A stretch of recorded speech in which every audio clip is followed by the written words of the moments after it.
विवेकानंद कहते हैं, युक्त के राज्य के उस पार बहुत सी उच्चतर अवस्थाएं हैं। वास्तव में धर्म जीवन की पहली अवस्था तो बुद्धि की सीमा लांघने पर शुरू होती है। जब तुम विचार, बुद्ध, युक्त इन सब के परे चले जाते हो, तभी तुम्हें भगवत प्राप्ति के पथ में पहला कदम रखा है। वही जीवन का सच्चा प्रारंभ है, जिसे हम साधारणतः जीवन कहते हैं। वह तो असल जीवन की भ्रूण मात्र अवस्था है। अब प्रश्न हो सकता है कि विचार और युक्त के अतीत की अवस्था ही सबसे ऊंची अवस्था है।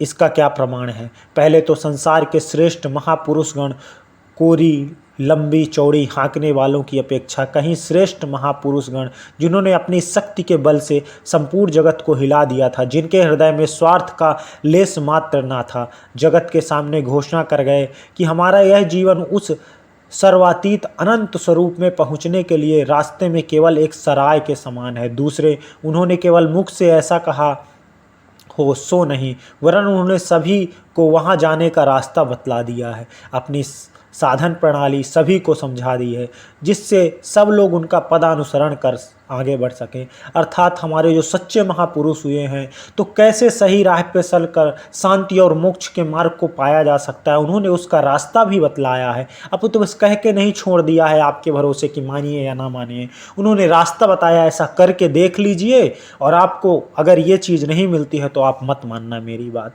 पदानुसार आगे बढ़ सकें।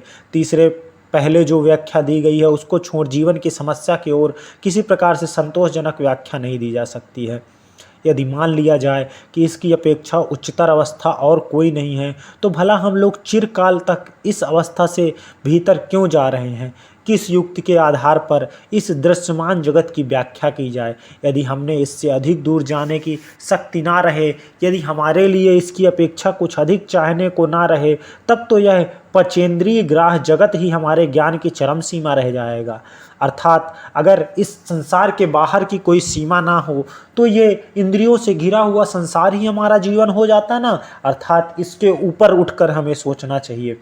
किंतु प्रश्न यह है कि इन इंद्रियों की गवाही में विश्वास करने के लिए भला हमारे पास कौन सी युक्ति है? मैं तो उन्हीं को यथार्थ ज्ञेयवादी कहूँगा जो रास्ते में चुप खड़े रह कर मर जाते हैं। यदि युक्त ही हमारा सर्वस्व हो, तो वह तो हमें इस शून्यवाद को लेकर संसार में स्थित होकर कहीं ना रहने देगी। यदि कोई धन और नाम यश की स्पृहा के छोड़ से सभी विषयों के संबंध में आस्थाहीन हो, तो वह केवल पाखंडी हैं। कांट ने संदिग्ध रूप से प्रमाणित किया है कि हम युक्त रूपी दुर्भेद्य दीवार का अतिक्रमण करके उस पार नहीं जा सकते, किंतु भारत में जो समस्त विचारधाराओं की पहली बात है कि युक्त के उस पार चले जाना, योगीगण अत्यंत साहस के साथ इस राज्य की खोज में प्रवृत्त होते हैं और अंत में एक ऐसी अवस्था को प्राप्त करने में सफल होते हैं जो समस्त युक्त विचार के परे है और केवल जिसमें ही हमारी वर्तमान परिदृश्यमान अवस्था का स्पष्टीकरण मिलता है। यही लाभ है उसके अध्ययन से जो हमें जगत के अतीत में ले जाता है। तुम हमारे पिता हो, तुम हमें अज्ञान के उस पार ले जाओगे। तुम ही नाम पिता यो अस्माकं विद्याया पर पारम तारयासि। यही धर्म विज्ञान है। इसके अतिरिक्त और कुछ भी यथार्थ धर्म विज्ञान के नाम के योग्य नहीं हो सकता है।